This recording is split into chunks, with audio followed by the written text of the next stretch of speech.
मोटापे का वाहिद इलाज बगैर किसी दवा और एक्सरसाइज के 1 घंटे में 500 ग्राम से लेकर 1 किलो तक वजन कम किया जाएगा। नई टेक्नोलॉजी के जरिए ट्रीटमेंट किया जा रहा है SPS slimming and beauty clinic में। इस इलाज से आपको किसी भी तरह के साइड इफेक्ट्स भी नहीं होंगे। कलर इंप्रूवमेंट, पिंपल्स और डार्क सर्कल्स के लिए भी आप आ सकते हैं SPS slimming and beauty clinic, Hyderabad, Abids beside Agarwala sweet house. Screen पर दिए गए नंबर्स पर कॉन्टैक्ट करें।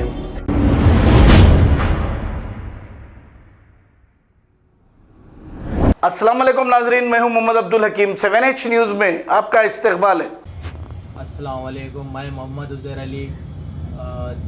3 साल से मैं चंचलगुड़ा जेल में था झूठे इल्ज़ाम में, और मेरे को छुड़ा के लेके आए फवी अब्बासी।